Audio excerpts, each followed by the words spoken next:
Welcome to you all. Nice to be here again. Third time in the Bay Area. Of course, today is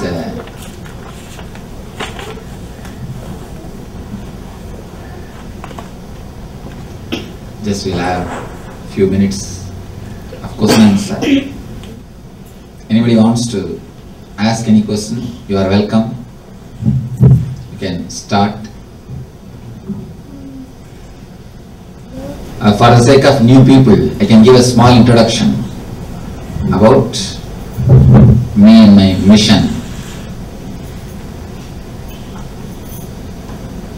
I am born in South India, Tiruvannamalai, a spiritual nerve center, home of Bhagavan Sri Raman Maharishi, and inspired by one of his disciples, Annamalai Swamigal.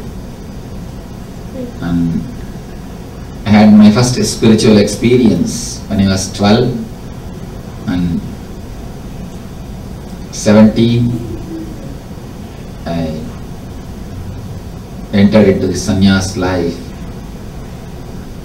went to north and wandered length and breadth of India for long 9 years, searching for masters and the place to meditate and techniques.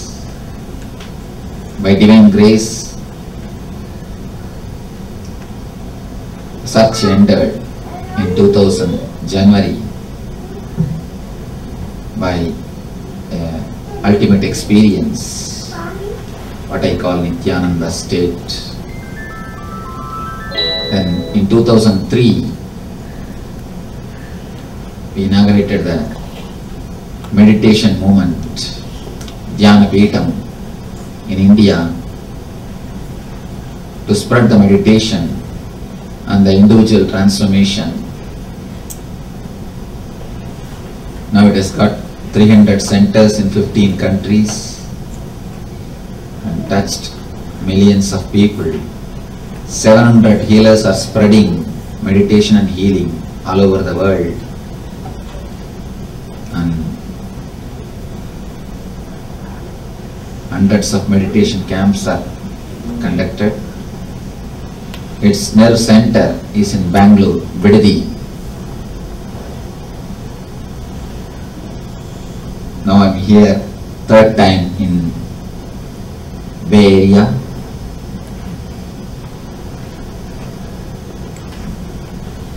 To do the meditation program. Tomorrow we will be having Shakti Spurana, a meditation program related to 3 layers of the body, 3 states of our being, Jagrat, Swapna, Sushupti, related to physical, mental and causal body. So, you are welcome with any questions. Yes. Yeah, I'm quite famous in asking questions. So That's nice. I really didn't have any questions, but for the benefit of things, a lot of people usually don't get up. And since I know you so well by now, I went to See, India. the questions by Arjuna is none of them are Arjuna's questions. Yeah. Actually, It's Arjuna knows for sure, even if he does not question, Krishna will take care. It is for the sake of others, he put the questions, so you can also. That's really became true right now. Anyway, I went to India, and this is a very good area for spirituality, and I'm following you for last 3 years. I really don't, so I could not have any real question. But the thing is, except you, Swamiji, everywhere I went, they taught me meditation. And before I was leaving, they told me, Raj, don't follow any other path. And it has happened not once, not twice, but thrice. So here it did not happen. You said go. My question is spirituality additive? Could you have 3 different programs, do one in the morning, one in the lunchtime, one in the... Could you add it, or would it interfere with each other? That's One thing, the real spiritual programs never interferes with each other, because all will be towards one goal. It will only complement to each other. See, when you design a technique, your real masters, they design techniques in such a way, it will never contradict other things. It will always complement. Only when you want to create a brand, only when you want to have a trademark, only when you want to have a business, you create techniques such a way, and you continuously teach people, don't go here, don't go there, don't go here, don't go there, and you create a guilt on them, guilt in them. That's one of the, according to me, one of the business technique to create the whole thing into a organization. The problem is, in the ancient time, our religion was never organized. At least Sanatana Dharma was never organized. In the modern day, when we get organized, these all problems usually starts. At least from my experience I can say, anything real spirituality will never create any contradiction. It will only add, it will only complement each other. I always tell people come and ask me, Swamiji, can I go here, can I go there? I tell, not only you can go, I recommend, go around, pluck flowers from all the garden and have a beautiful bouquet.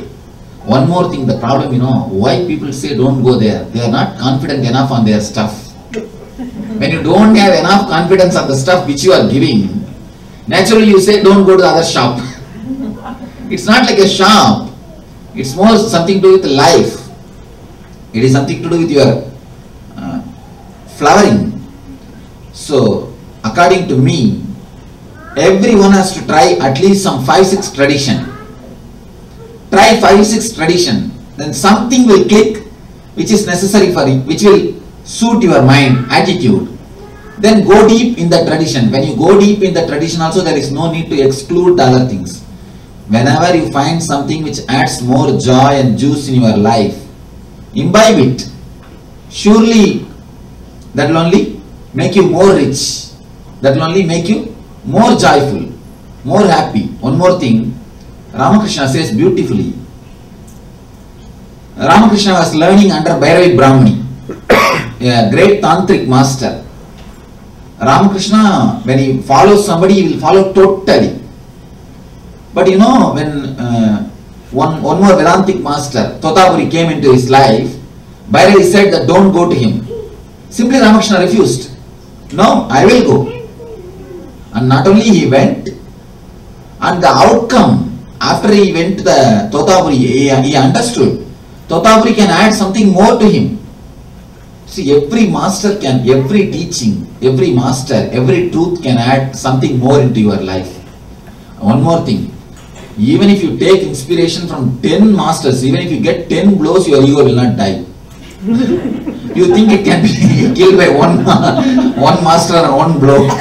So, it takes enough of effort. It takes too much to become enlightened. So, never, what to say, close yourself. And I always tell people, it is your search which has led you to me. If you don't have search, you would have never come to me. So why do you kill the search? Never kill the search. Search has to be enriched. It has to be enriched. I always tell the people, even in my ELS initiation book you can read, there is a clear statement. Anywhere you want, go and try to get all the possible, all the best things and add your life more and more. Add more and more joy and bliss in your life. And one strange thing, I always tell people, go wherever you want, wherever it is possible, and people don't go. And the people who say, don't go, naturally they move from them. I do not know why the paradoxical thing. I have always seen, people don't go, but I tell them, no, wherever it is possible, whatever way you can learn, pick up. See, updating your life is a basic need. Updating your life and updating your intelligence is a basic need. Whenever it is possible, wherever it is possible, whatever way it is possible, continue to do. Continue to do. That is one of the important thing. Of course, you can say that it's one of an important teaching. Go wherever it is possible and take things. Make your life more joyful, more rich, more happy. You see, the master-disciple relationship is more like a love affair, not like a marriage. The moment it becomes marriage, it is dead. The moment it becomes marriage, it is dead. I always tell people, God sent tornado, man-made, safe homes. What do you call for tornado? What do you mean? The underground? Basements. There is no technical term. Shelter. To escape shelter house. Shelter houses. God has sent fire, man-made fire engines. God sent love, man-made marriages. So the relationship with master should be more like a love affair. It should be more, what to say, sharing. See, the moment you make something as a commitment, whole thing looks very ugly, and the whole thing becomes, what to say, the whole reality, the juice is lost. Then you can create a big tome, big organization, but not the living flowers. So let the life be a living flower. Let the life be more like a joy, more bliss. Let your life be continuously updated. Let you grow. That is the one and only way. The more you feel fearful, the more you feel low self-esteem or low in your confidence, only then you say, don't go here, don't go there, don't go anywhere else. See, I have seen an advertisement in Sky Mall, the Fry Electronics advertisement. They say, you can't beat our price. If you give information about our lower price or the lower quotation, we will beat it up immediately. So their confidence. See, they have so much of confidence. They say, go round, you can see. Only when you don't have confidence, you put, don't look here, don't look there. And one more thing, people are enough and people are intelligent nowadays. Even if you say don't go here and there, nobody is going to listen. And these are all olden ideas. You see, in old time, those ideas are used. And when somebody has nothing to offer, naturally they create this type of rules. And one more problem. Till you become enlightened, you depend on others' support to feel you are a big person. I have seen one preacher, a popular preacher. I asked him, when I met him, he wanted some, of course, healing and counseling. And after taking that, I gave him the healing and the counseling. I was having a relaxed time, a few minutes with him. I just asked him. He was actually expressing, Swamiji, I am feeling that I am working too much. I want to take rest. I am not going to do anymore. I said, why do you first of all go so aggressively to preach? I know for sure you are not enjoying it. Why do you do it so aggressively? He says, Swamiji, unless I create more and more followers, I feel a little shaken. Only when I see so many people are following me, I feel, oh, when so many can believe, I am not a fool. He is the guy who creates the followers, and he says, because of them I feel very safe and confident. So whenever you feel safe and confident based on followers, naturally you create a rule, don't go here, don't go there. And you know, when somebody wants to become ashramite, I tell them, go around and see as many ashrams as possible. Then if you want to come and settle with me, come and settle with me. I send them. When I give sannyas or before initiating them into ashramite, I tell them, go around. Wherever you feel happy, go and be there. Which suits, be there. Where you feel more joyful, more ecstatic, be there. And learn from all over the world. There is a beautiful mantra from the Veda which says, let the great truths, let the great ideas come and shower on us from all the four corners of the world. They are not even telling from all the masters, they are telling from all the four corners of the world. Let the knowledge come and shower on us from all the four corners of the world. They have so much of open mind to take the knowledge from all the four corners of the world. That is why they lived like rishis. So, according to me, it's a basic discipline for any seeker. For any seeker, it's a basic discipline. If you ask me to give a basic vow for a seeker, go around at least 5-6 tradition. Look, just see. Don't have so much of laziness. Just go around and see. Something will click. When you are meeting the right person, right guru, the right technique, something will click. And even after clicking, there is no need to close all the options.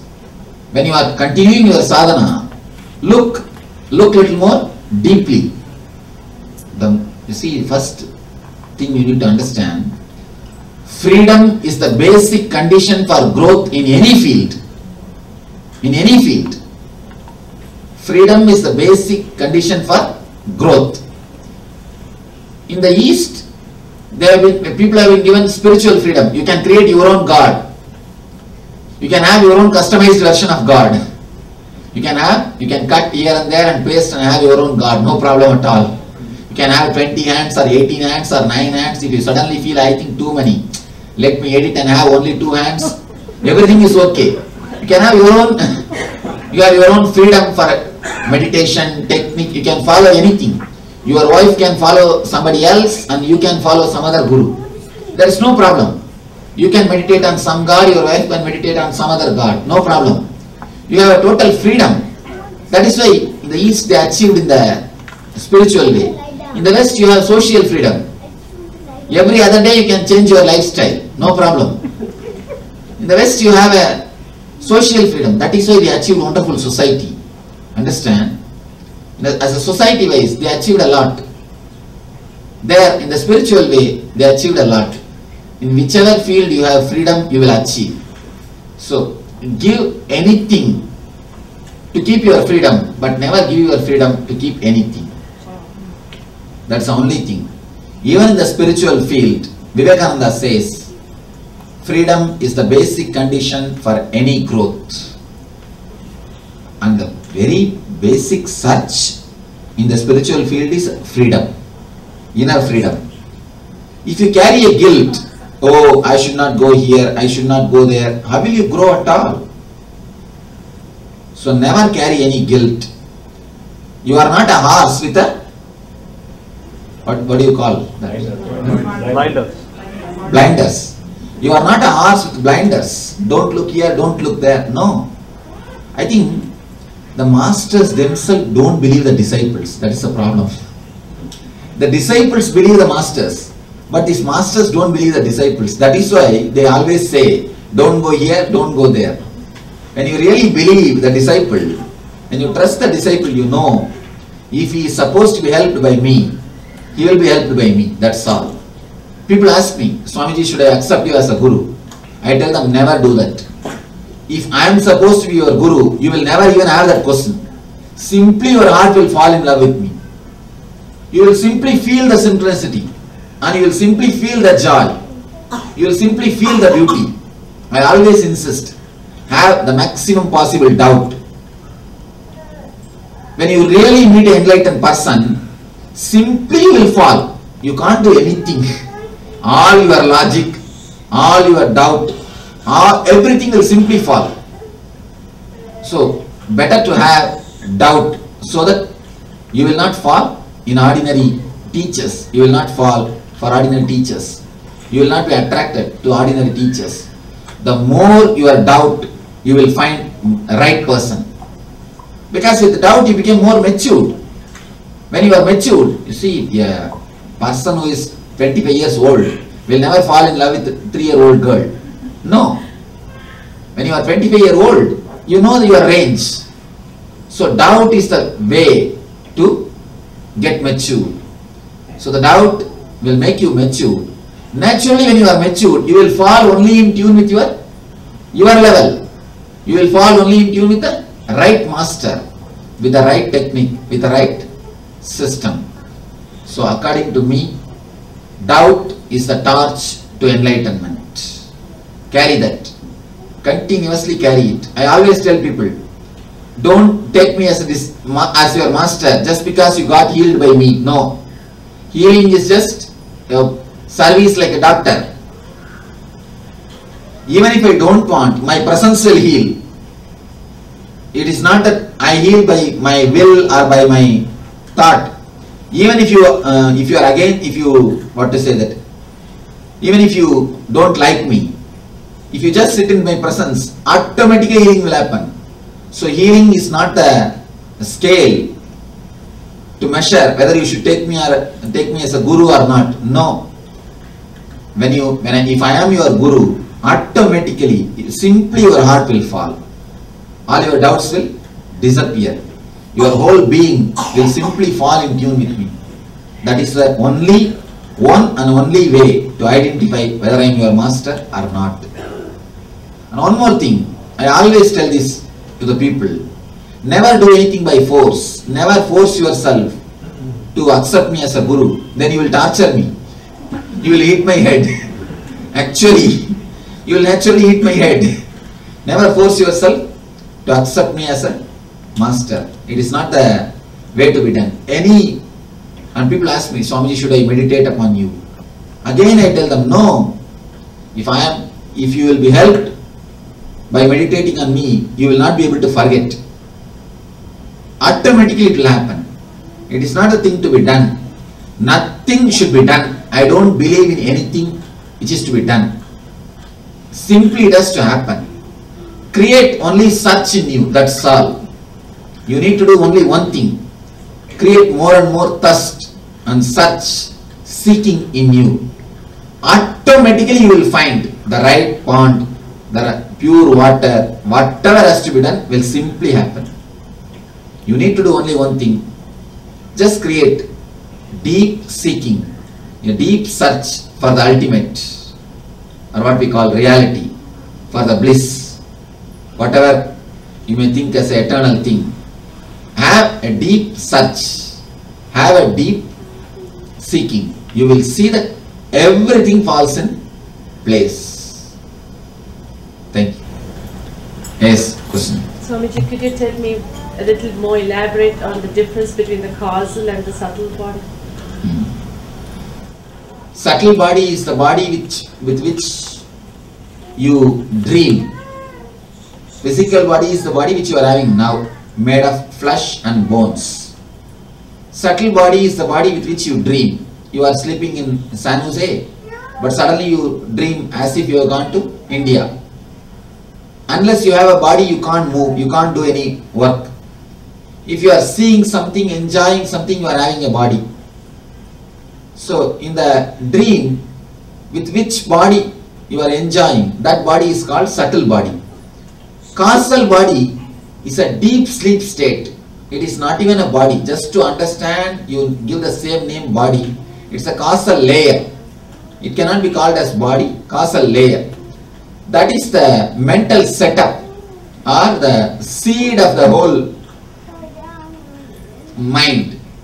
That is what is called causal body. It's a total deep darkness according to your experience. It will be a deep darkness. When you go a little deep into meditation or experience, it will be a colorless space. We can't describe the colorless space, so we give the name deep darkness. In causal body there is no movement, but in subtle body there is a movement. Yes. So is it the subtle body that collects impressions from lifetime to lifetime to lifetime? No, causal body takes. Causal body only carries the impression. And then through sadhana, technique, meditation, it's the purification of the causal Purification happens in the causal body. It reflects on physical and subtle bodies. But the very process itself happens in causal body. Yes. The causal body, so the vasanas, samskaras that we carry from that time, life after life, is it the causal body that is the... Yes. that In the causal body only you carry your samskaras, vasanas. Actually, you don't even have to think that you are carrying life after life. You don't carry so much actually. It gives an impression that you need to work thousands of years to get rid of it. No. You carry just a simple program. Just a mental setup which can be broken at any time. Which can be broken just by a conscious decision. So you don't carry too much of things. And we always think we are carrying the every information which you gathered. No. Every information you don't gather. Whatever information your emotions are attached, to whatever memory your emotions are attached, only those things you carry. You don't carry everything. What is the spiritual experience and enlightenment? Spiritual experience is the glimpse. First time you see that glimpse. Enlightenment means you continuously stay in that same experience. It's like a spiritual experience means blueprint of enlightenment. And enlightenment means you stay in that same experience permanently. That's all. So in that experience, deep sleep no longer affects awareness. Experience of deep sleep. Yes, no longer, deep sleep is like a veil that no longer affects awareness. So awareness is permanent. Yes, awareness can never be affected by deep sleep. Tomorrow we are going to have a Shakti Spurana program based on this three body only. Vedanta says, Rishis are declared, you see, Rishis are the courageous people who first time dived deep into these three bodies. And I think first and last time. After that, nobody could go much more deeper than them because they have found the ultimate thing which can be declared. They say, just analyzing and understanding about these three bodies is more than enough to become enlightened. A simple understanding and analyzing. They don't even say enlightenment, meditation. No. They are not talking anything about meditation. Just a simple analyzing and understanding of these three layers is more than enough for enlightenment. A beautiful story. One Rishi, early morning, as soon as he woke up from bed, he started weeping. He is considered to be a great enlightened master. Nobody thought that nobody even imagined the Rishi can weep. But he is weeping. All his disciples gathered. What is this, Swamiji? You are an enlightened person. Why are you weeping? He said, no, I dreamt like as if I became a butterfly. And the disciples said, it's after all a dream. Why do you bother about it? Why should you bother so much about it? There is nothing wrong in it. Now you are all right. Forget. Rishi says, no, still I am confused. Whether I dreamt that I have become butterfly or the butterfly is dreaming now that it has become Rishi. I am not clear. See, there is no clarity, there is no clear thing. True. What he said is true. Be very clear. There is no clear scale that you are sitting in front of me and you are listening a discourse. There is every chance this can be a dream. There is every chance. You may say, no, Swamiji, I am pinching. In dream also you can pinch yourself. And say, I am alright. There is every chance you may be dreaming that you are meeting somebody called Nityananda Swami. So be very clear. There is no scale. There is no scale. When the disciples heard, there are few sharp disciples. The story says, the moment disciples heard, few became enlightened. See, actually, if you just analyze and understand this basic truth, whether the rishi has become butterfly or the butterfly is dreaming, it has become rishi.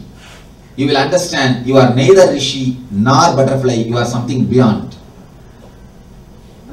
Two things. If you analyze these three sarira, two things will happen. First thing, you will have the Shakti, you will have the power to make your dreams into reality, because the tremendous energy will be unleashed. Next thing, you will understand all the reality is just your dreams. You will have Shakti to make your dreams into reality, and you will have Buddhi to understand the reality is nothing but dreams. These two will happen if you analyze and understand the three layers. These two are the results. First, you will have the Shakti to make your dreams into reality, because a tremendous energy will be unleashed. Your energy which is getting wasted in dreams, in unnecessary dreams, will become a creative energy. You can harvest or harness the power of dreams. This is the first thing. That's why I call the program Shakti Spurana, the flowering of energy. Second thing, you will have the Buddhi, you will have the intelligence to understand whatever is reality is nothing but dream. Your dreams can become reality. You will understand your reality is nothing but a dream. Yes. I have a question. Krishna, tomorrow has different. I have a question about healing. And the question is, are your followers able to truly heal and cure someone? Or are people, is their perception changed? Or do they dream that they're healthy? As long as they dream that they are diseased, they dream they are healed. If there is a disease is true, they are truly they are getting healed. Understand? For example, your disease is true or a dream? Tell me. Oh, luckily I don't have a disease. Okay. Theoretical. All right. Somebody whom you say, you assume that somebody is getting healed. If you say that person is having a disease as a reality, in reality will be healed. If you say that person is having a dream in a disease in a dream will be healed. That's all. It's the level of awareness. So could you please comment on devotion and God with respect to enlightenment or self-realization?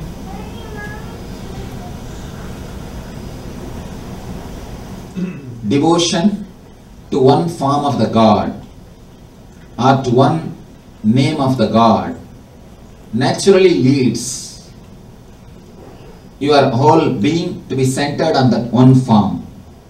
If you can take a jump from that form, of course when you are sincere, naturally that form itself helps you to take jump into the formlessness, into the namelessness, into the energy. So naturally you are lead to, you enter into enlightenment. Devotion to one God, devotion to one name of God can be a technique when it is practiced sincerely towards enlightenment. Okay, is the technique alone sufficient for enlightenment? Or Yes. You see one thing, any one technique when you do it too much sincerely, it is enough to make you enlightened. But as far as your mind is concerned, we don't have sincerity, we don't have total sincerity. So better to have all four, five helps, all possible helps, little bit of kriya, little bit of meditation, little bit of devotion, have the help from all the four corners and go deep. You don't have so much of sincerity to become enlightened just through one technique. So when you have less quality, less intensity, have more quantity. That will help you. Yes, you can stand up and one by one. Whomsoever wants to question can stand up, one by one I'll answer. Surely, Dukkha Harana is specially designed to disconnect yourself from the unnecessary emotions attached to the memories. So naturally, it will help you to come out of the depression, and especially this technique will awaken the Kundalini Shakti. Without any side effect, this technique will awaken the Kundalini Shakti. It's a time-tested and foolproof technique. One more thing, I have designed the technique in such a way, it's basically from Vijnanavara Tantra, taken it, and I have designed it in such a way, even if you miss few days, naturally none of you will do any technique regularly. After 2 days you will tell, no, Swamiji, I had a headache and I had some weekend, somebody has called me for a picnic, some reason you will give. Even if you miss like that, you will not have side effect. Techniques are, at least when I design a technique, I take this as an important thing. The modern lifestyle, I know the modern day lifestyle, sometimes you won't be able to do, sometimes naturally you will miss. So even if you miss, you will not have side effect. When you do, you will have effect. When you don't do, that's all. There will be no side effect. Such a way only techniques are designed. So take up this technique. Surely it will help you to arise the Kundalini Shakti. And not only that, it is done in such a safe way, you will never have any side effect except bliss and joy. Thank you. I'm wondering, what is this enlightenment? Even if you have Kundalini and Samadhi and all that, still, if you are not free from sorrow, so that's not enlightenment, right? Surely. So Forget about this whole idea of enlightenment. If you don't understand, you are saved by God. Actually, I tell you, if you don't know, if you don't understand about enlightenment, God saved you. Relax. Relax. Understand only one thing. Work towards more, how to be more blissful. That's enough. But what I'm finding is, I'm finding that I can be blissful, but when I'm not blissful, the sorrow is even more than what it was before. That's what I'm telling you. Start analyzing some method, some technique, which will not put you again and again in your low mood.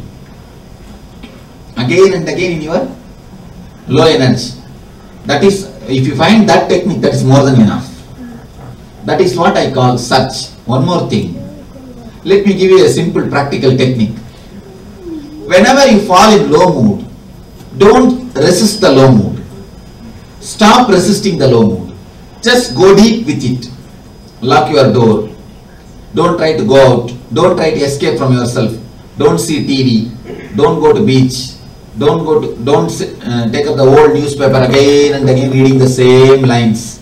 Don't do anything. Just lock yourself. Sit. What is the depression? See. Just go with the depression. Feel as if you have become totally dull, dead. Decide, yes, I am depressed. Now no other way in my life. I am gone. Over. Now what can be done?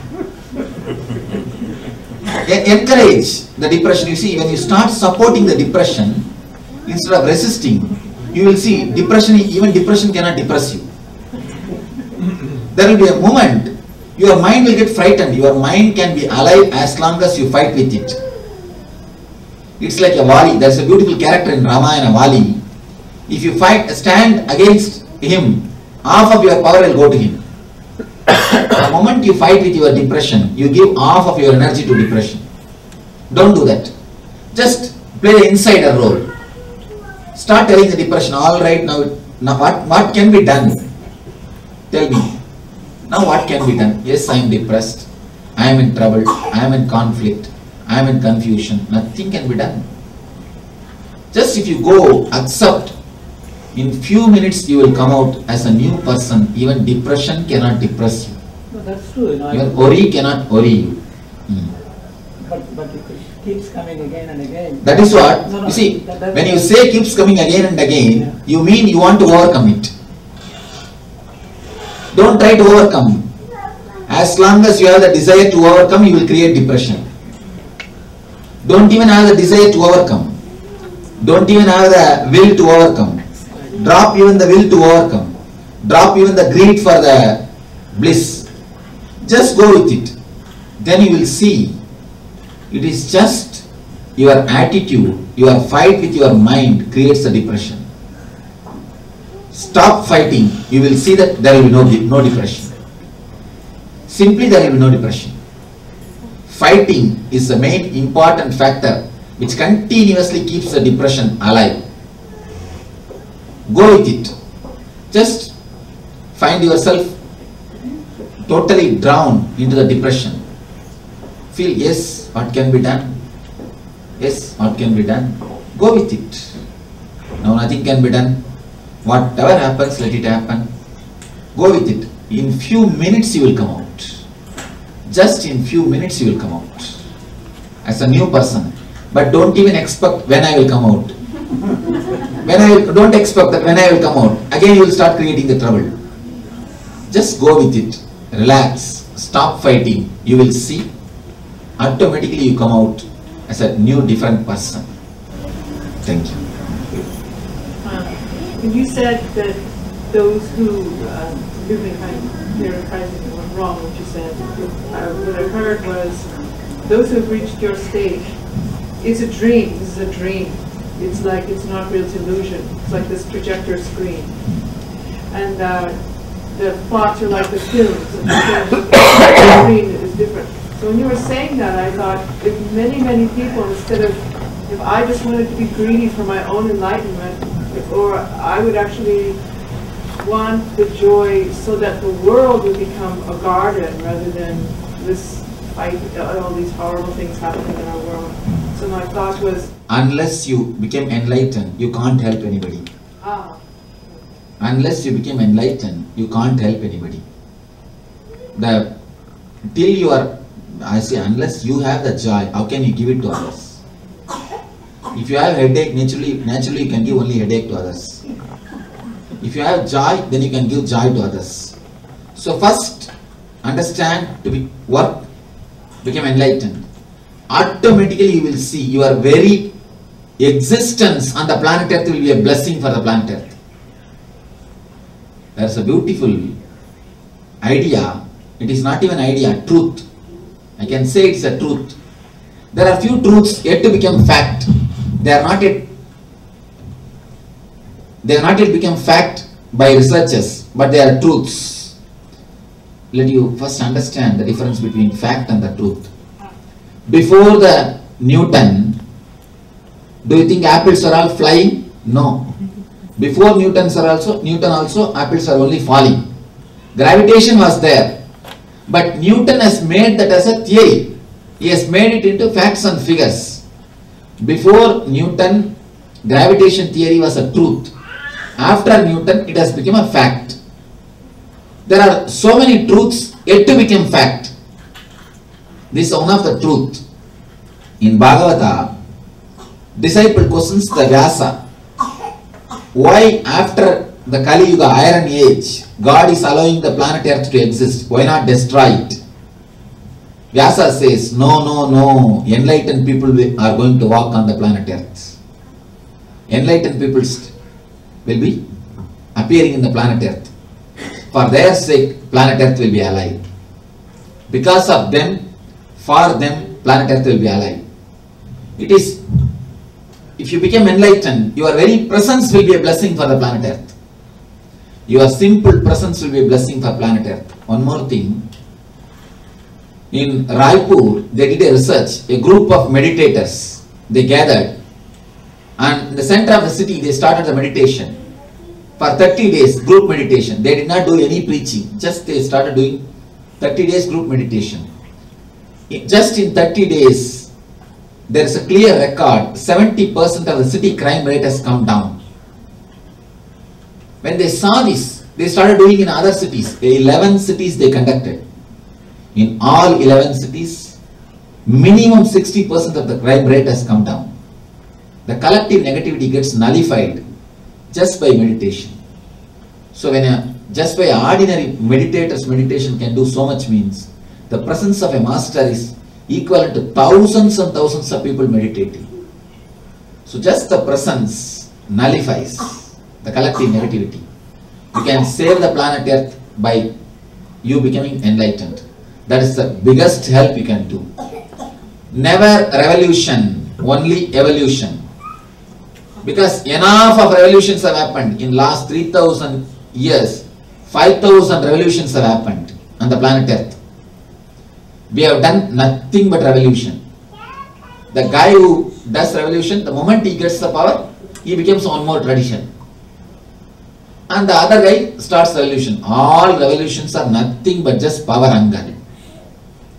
Maybe a different names, but nothing but power hunger.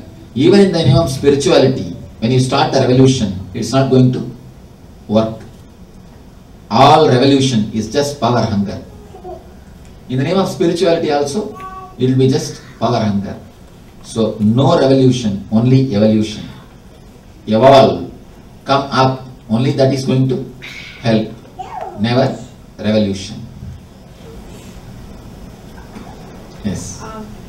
My question about your healing talent. Can you tell me, can you heal people who are not your followers and who don't follow your technique? That is what I told in the beginning itself, ma. To get healed, you don't need to follow me or follow my teachings at all.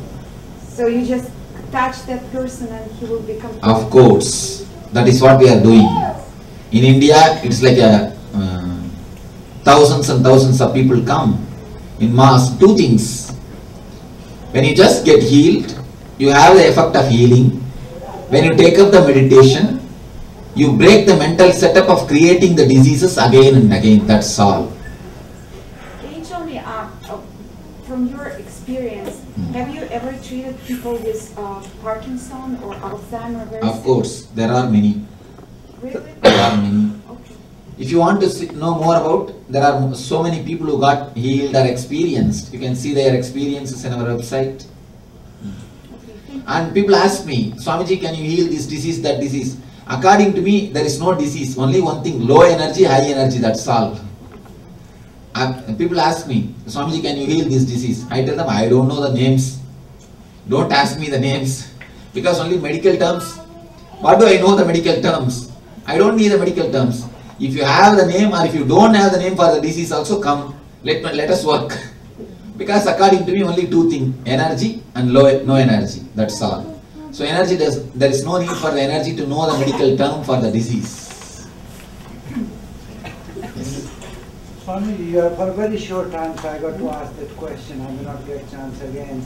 There are certain meditation, especially one of them is you tense, you breathe, and then you say who, or you say and you breathe and then you do the Muladhara. Now first, are they both the same thing? You see, first you awaken the Muladhara chakra Shakti. Breathing, chaotic breathing. Yeah, what I'm saying, there are two basically parallel techniques. Are they both the same technique? No. Not same technique. We have only one technique to work on the Muladhara chakra, Dukkha Harana. There is no basically same technique. So I thought they both have Dukkha. No. Same technique. There is only one technique. There is no two technique. Why is it that every time somebody does Dukkha Harana, I know you are in India, but you are also here. I can guarantee that.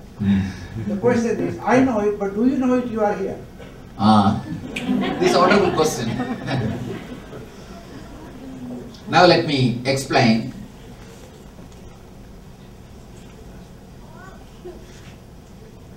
There is a two being. One is the cosmic energy, which I call the Nityananda, enlightened one, which is energy, God, what you all see, darshan. So many people come and tell me, Swamiji, I saw you in the when I was meditating, I had your darshan, you told me this, you told me, you guided me in the dream, you healed me in the dream, all those things. All these things are done by that Nityananda. There is one more Nityananda who is handling this body. Not even one more Nityananda, it's like this kerchief is the cosmic Nityananda, whom you see in your dream, in your meditations. And this thread is Nityananda who is sitting with you and speaking. there are so many threads hanging in this. All the threads are masters. One thing, one small thing, the thread is actually directly connected to the kerchief, the cloth.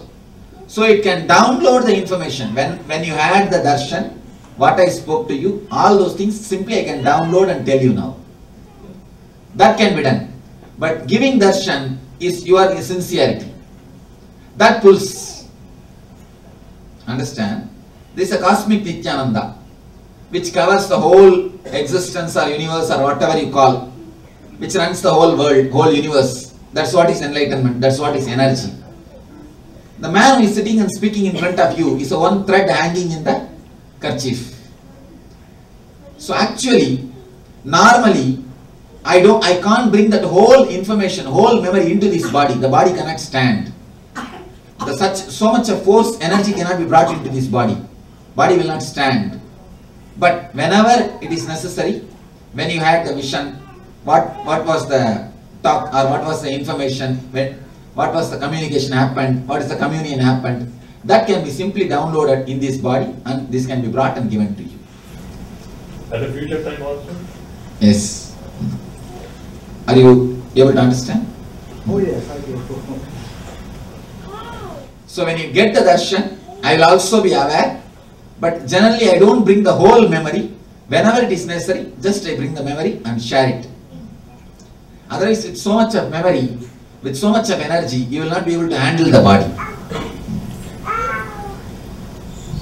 Yes. So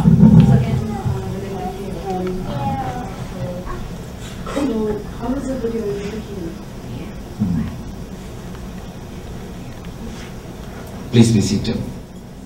She is asking, how is that you are able to heal? Actually, I should ask you all, why are you all not healing?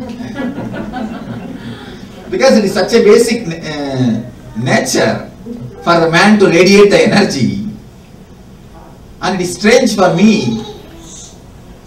For you it is strange that how I am healing. For me it is strange how you are all not able to heal.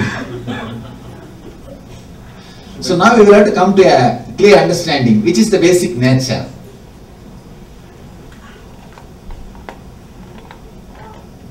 Man as such, whether you believe or not, whether you want or not, whether you accept or not, you are God.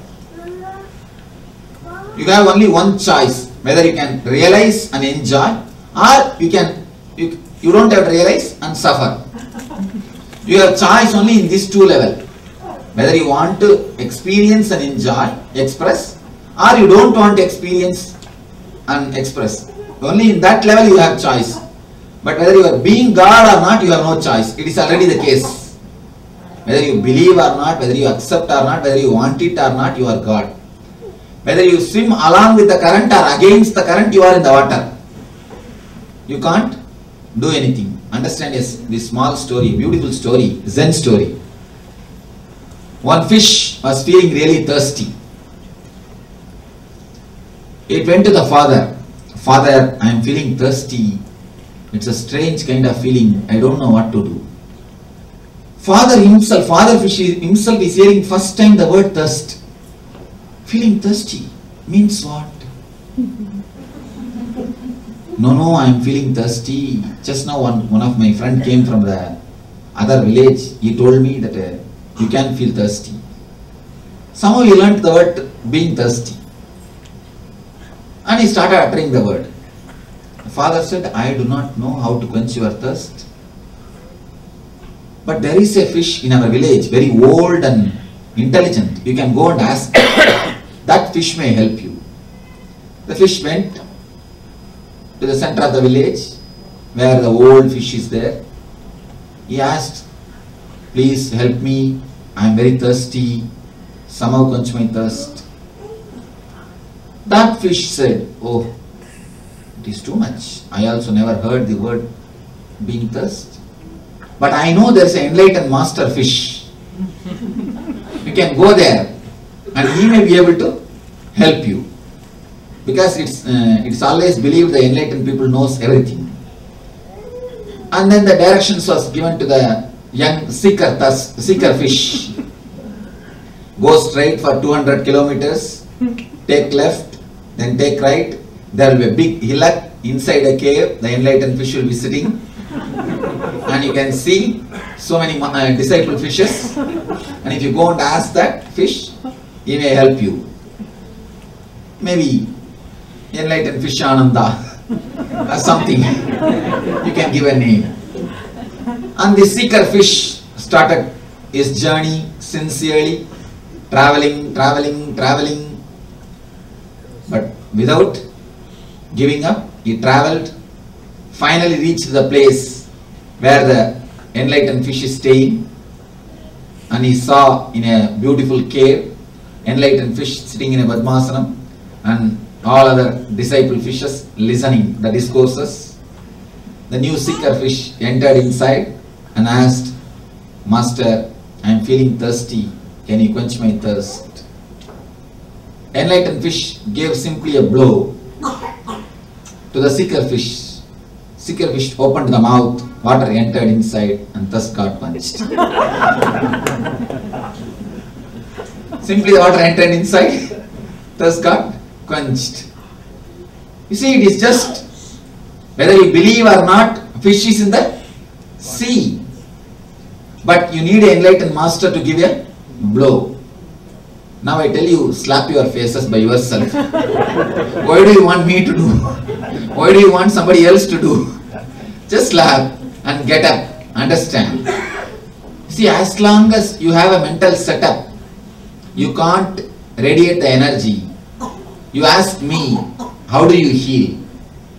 I tell you, not only I can radiate the energy, you can also radiate the energy. That is why 700 healers all over the world are healing. There are so many medical records in India, even the cancer patients getting cured, healed, not by me, by my healers. Not by me, the healers healing. Let you experience the eternal bliss, Nityananda. Thank you.